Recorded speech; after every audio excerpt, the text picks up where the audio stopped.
M'bal zon bagay qui clé. M'bal bon primaire ou même primaire. Oui. La Tellement que l'esprit puissant, gen naissance qu'a fait, gen ti moun qu'a fait, ti moun ça tellement prédestiné avec une puissance sous terre, sous étoile li fait là. N'a fait une émission sous étoile, me parler ça tout le temps. Ti moun ça qu'a venir signe en l'air quand montrer parce que gen signe, gen des phénomènes qui va passer dans le monde là, gen des événements, gen des signes. Donc signe nan gata annoncer qui est, yo gata connaît dans ligne à qui est qu'a venir sous terre. L'esprit habitation qui entre dans ligne sous lumière, il y a pile l'autre qui chercher pour prendre pour réclamer parce qu'il y a pile force dans main.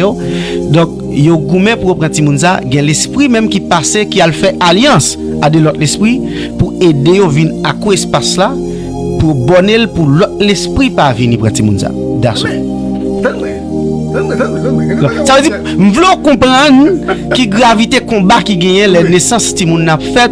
et puis après l'esprit réclame ti moun n'a gata metton sauce sous lui et que l'esprit tellement besoin gata prend ti moun ça li mette marqué depuis dans ventre maman. Donc li bay moun n'a boire en dose n'a dormi ou bien le balige clair gen plein tout ka fait ça côté li metton sauce sous lui c'est lui même seulement capable d'éclater. Donc ça veut dire il gata prend d'avance li tempel pour moun pas monter sous ça. Et que l'esprit tout qu'on vini qui vient par la voix qui dit ah nous besoin concours assurer qu'on a les naissances pas parti moun nan ka là gade c'est pour ka faire parce que mettre souffle de là le prédestiné pour bas contrôle parent c'est par l'esprit habitation yo les souffle vini papa maman ti moun nan c'est tout papa li gen pouvoir pour lui diriger ti moun nan faut le bail Grégoire l'esprit ça c'est jouer coquin net oui et jouer coquin lié son jouer coquin lié mais est-ce que moi même en tant que papa ti moun ou bien maman ti moun nan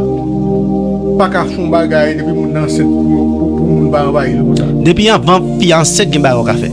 OK depuis avant fiancé tout ka fait promesse son l'esprit ou choisit l'esprit lumière et puis bon en fait pas obligé la gueule comme ça même la gueule sans filtre pour ou capable choisir tel l'esprit ou dire ou bal parent ti moun nan ou choisir non ti moun écrit et puis ou fait en sorte de m'da dit ça anglais tape ton pledge ou font promesse sur non ti moun avec l'esprit ça so tout bali ça pas gen moun qui capable yo pas capable parce que même si on vini c'est un connaît qui monter sous terre mais on gen petite terre déjà nan mon yo mettre monter sous terre en Haïti 10 ans n'importe là aller dans structure légale ou car aller n'importe l'esprit dans justice pour ça.